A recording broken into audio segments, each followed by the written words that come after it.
So for the second straight year, we get Bengals and Chiefs in the AFC title game. Now, this is some line movement that we've seen start on Sunday. Once Bengals beat the Bills, they were getting a point, but then the questions about Patrick Mahomes and that high ankle sprain had Cincy all the way laying 2.5 early in the week, down to 1.5 as of this morning, and now it is sitting at 1. And we're also getting news that Patrick Mahomes will practice here on Wednesday. All right, to break down this game in Championship Sunday, we got Brady, Quinn, and Pete Prisco. You know, it's apropos, though, that we have that line graphic movement because it kind of mirrors your guys' records through the season, right? Up and down, somebody was leading, somebody wasn't. But at the end of the day, there was only one champion, and I'm told it was Brady Quinn. Yeah, we're dormy going into conference championship. We are dormy. And he's got a gift for you, Pete Prisco. Well, and it's here's the thing is usually the winner gets the trophy, but in this case, I got you a gift. You got to open this. If that's a participation trophy, I'm throwing it out the window. Trophy. You need to open it up though while we're still live on air. Okay, let me see what this is. Okay. I mean, who did the rap job on here? You're a pro. I I've been producer Jack. I wish. I think it was. Yeah, lift the lid. Lift the lid. It's a box. Just. Loser! I've earned this. I've earned it. There you go. I'm an L. I'm a loser. Big fat L. And by the way, can can I say this right now? Cowboys, right?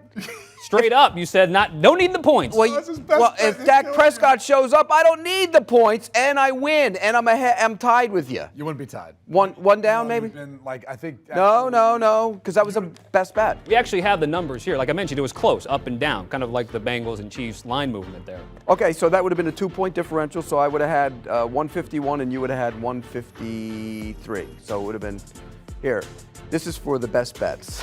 Well, first off, that's not done yet. What are you talking about? I mean, you've won, but if you want to keep going, if I'm going to hold this up because I'm a loser overall, that's you what gotta, the bet's about. You got to hold it up. The best bets. You got to hold it up for the best bets. Your best bet didn't even win last week. I know, but did I win the best bets? No, that's not a thing we do, Pete. Why do we do them then?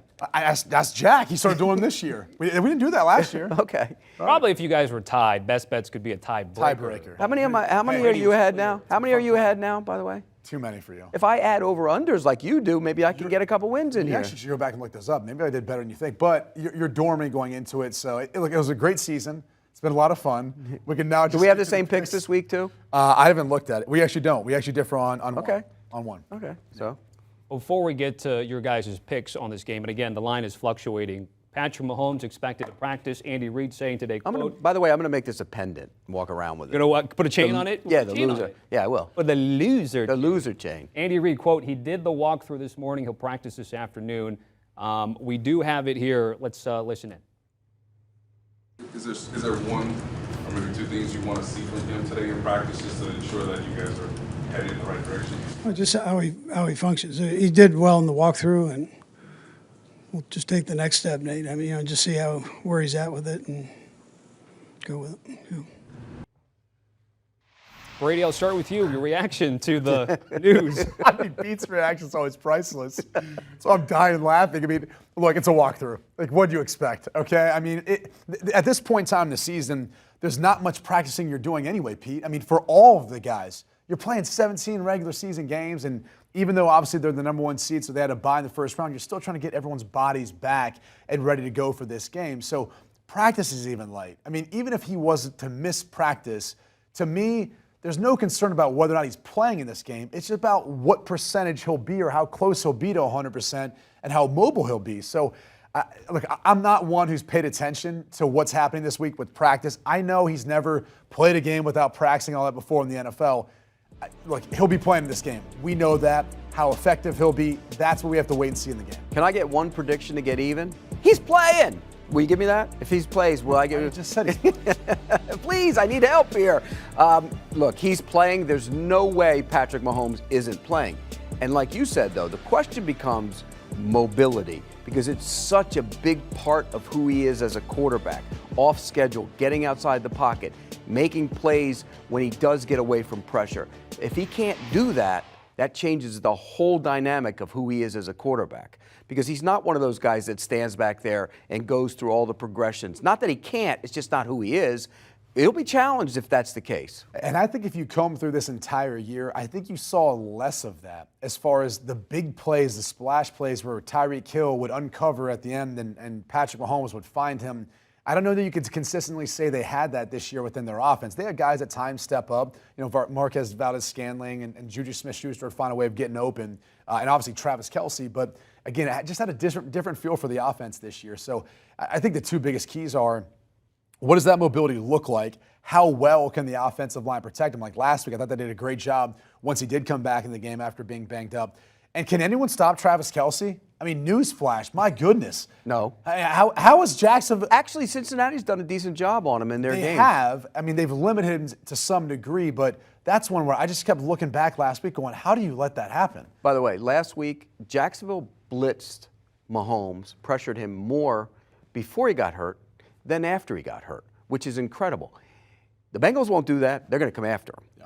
They're going to get after him, and they should. So we think Mahomes is going to play, but he might be compromised on Sunday. And let me ask you this then, because we saw Cincinnati find a run game against Buffalo, which many people thought perhaps they would not be able to do.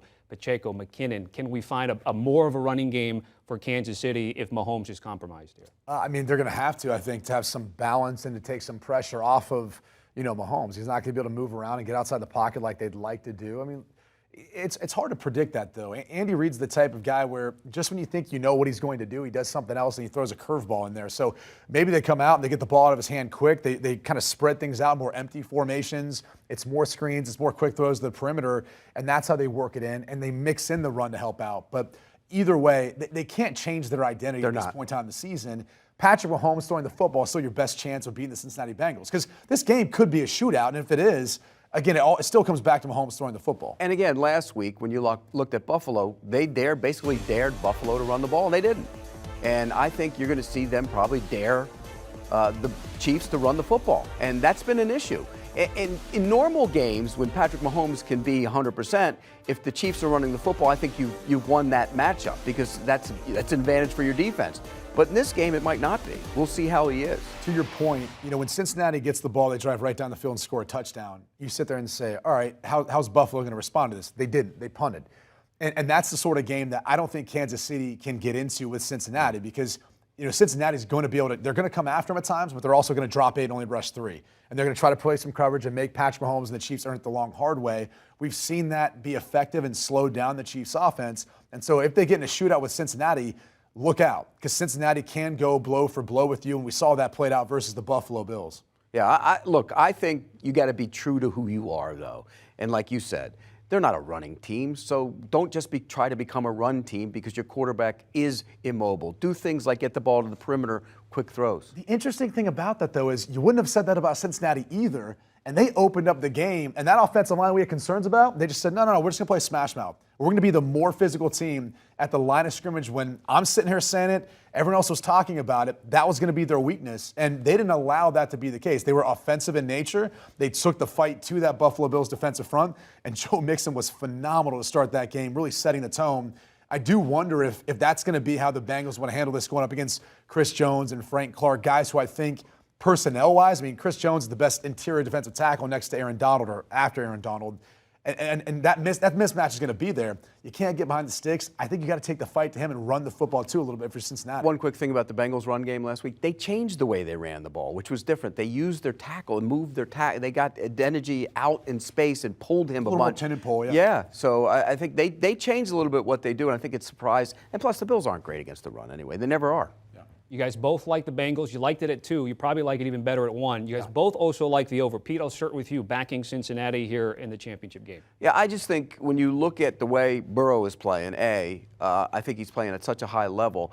And we talk about the offensive line, but they were outstanding last week. And I don't think the Chiefs are great on the defensive line. I think Chris Jones is fantastic, but if you block him, you beat him. I think there's opportunities down the field. They have a lot of young kids playing in the secondary. I think there's opportunities to hit some shots down the field. And defensively, remember, they've done a great job, not a great job, but a really good job on Kelce. And if you take away Kelce, where's he going? Because he leans on him so much. And so I think that for that reason, I think the Bengals will find a way to win this game and get to the Super Bowl. You look at defensive coordinator Lou Anarumo for Cincinnati and the way he brought pressure, especially once Cincinnati got up by a couple scores.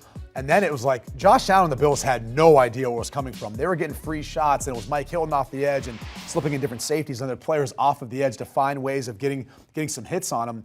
And Patrick Mahomes could be a sitting duck back there not knowing his health. So I'm with you. I'm laying the point here. I think, history says one thing. Eventually, this will even itself out. Kansas City will get some wins in this series. I just think it's a big concern with Patrick Mahomes' immobility back there in the pocket. And to your point, they're taking care of Kelsey. I just think it comes down to if the Bengals can take care of Chris Jones up front, if the Bengals stay in that 3rd and 4, 3rd and 5, range on third downs where they've got everything in there, that's where they're most dangerous, and I think they end up taking care of this. One quick thing, Trey Flowers has been on Kelsey at times in man coverage in some of those games, and he's got a hamstring injury. He's questionable for this week, so we'll see if he can go. If he can go, I imagine he's going to spend some time on him. They've done a good job on him. Well, and look, if you look at their linebackers, too, they have safety backgrounds for Cincinnati. So those guys are kind of capable at times mixing up or matching up in some of the. If I'm Anarumo, I'm going after him and after him and after him. And they did a great job of delayed blitzing and waiting and coming late and freeing up the guys that way. One of the things you talked about last week was DJ Reader and the impact that he would have versus Buffalo. I thought he played phenomenal. Yep. I know he doesn't always get credit for pushing the pocket and helping to create stuff for the edge pressure, but he had a big game. He's going to have another big game here. But I'm just glad you're picking the Bengals because at some point you kept talking about Joe Burrow winning these Super Bowls. And you're Here we go. Now you're picking him to win this game. Here we go. Pick him to win last Here we week. go. I'm Here just we saying. go. I mean, Here we go. Some of us have been riding with Joe Burrow the whole time. It'll be brought up more than one time there, by the way. 6:30 p.m. Eastern on CBS. Nance, Romo, Wolfson, Bengals and Chiefs. I can tell you, most watched AFC divisional playoff game on record in the early window. Talking about Bengals and Bills last week, peaking with more than 45 million viewers. All right, that's the late game. When we come back, it'll be the early game. Jalen Hurts and Brock Purdy and company. Niners, Eagles, NFC Championship game talk when we return.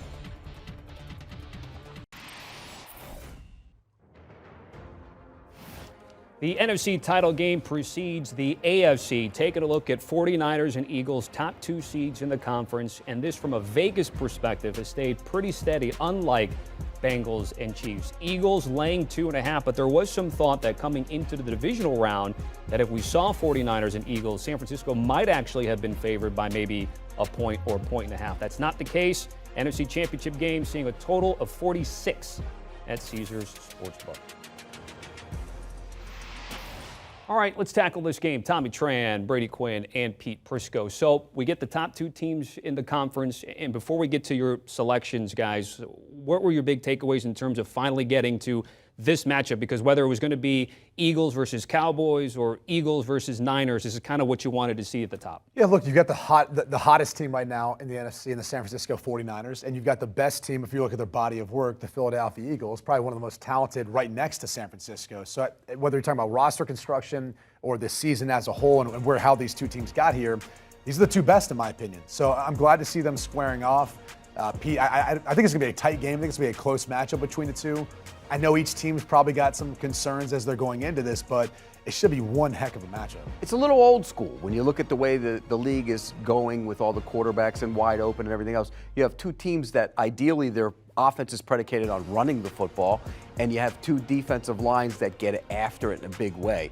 This is going to be a violent, nasty, hitch-in-the-mouth game, and I can't wait for it. You know me, I love quarterback play, I love passing, but I also like the nasty, old-time football back in the day. That's what this is going to be. You have the physical Eagles offensive line, which can knock the snot out of you because they're great across tackle from tackle. They're the best in the league against that 49ers defense that flies to the football.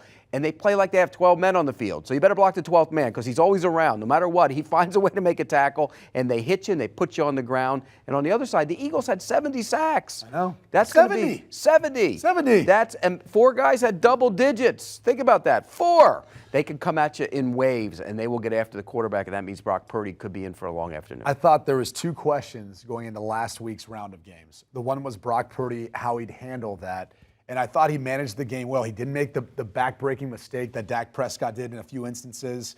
And then for Jalen Hurts, it was the question of the shoulder. How healthy was he early in that game. He throws, 60-yard completion to, I think, Devontae Smith, and you're going, okay, he's ready to go. Now, he didn't have to do much because that offensive line play, like you talked about, but I thought those were kind of questions coming into it, and I think they calmed everyone down a little bit if you were concerned about the health of Hurts or at least Brock Purdy and how he'd handle that playoffs. Yeah, I think we got to slow it a little bit on Purdy. He was a little unsettled early in the game. That's fine, but he didn't make the mistake. He didn't make the mistake. I'll give you that. Here's the thing I'll say is, I thought for the most part, the ground game, and it wasn't a great game plan either by Kyle Shanahan versus the Cowboys, and give Dan Quinn and their staff and their players credit, but I thought they stopped the run for the most part, and I thought they did really try to until the second half, yeah. Wait, until the second half, well, when it was a little more out of hand, but at that point, you have to say, like, they didn't really allow them to gain momentum. They didn't allow them to break off too big of a play, too big of a run, and so they kind of got things going there in the second half. So I think they'll be different this time around, though. By the way, his big play to Kittle, that was an illegal formation. He was ineligible. They got away with it. That's not true. Well, he's not off the line. The end guy's not off the line. Use check 100% No, he wasn't. was. Then the tackle is. Blade off. Then the right tackle is. They're Okay, lined the but here's the exact other same. thing. Then the left and right tackle were. Yeah. Because the way the offensive No, the line left tackle was up, the right tackle was back. That is the dumbest point that people have made. I watched it 5 different ways, and he was. I've watched it every way. You You watch it every week. He was If ineligible. people are going to start saying that, then go back, comb through every single game, every single time you see players lined up. I agree. Blade of grass is all I you agree, need. but he wasn't. He was ineligible. That's but not true. having said that, that was a great play by Purdy. Oh, and that was the reason why Dallas didn't cover him, because they thought he was ineligible? No, Oh, okay. but that was a great play by Purdy. It really was, and a great catch Better by play by Kittle. Kittle. And a great catch by Kittle. And a bad play by Diggs, not hitting it. I just think that Purdy was a little unsettled, and now this is your first playoff game on the road. Okay, he's every hurdle he's hit. Good defense, he played okay.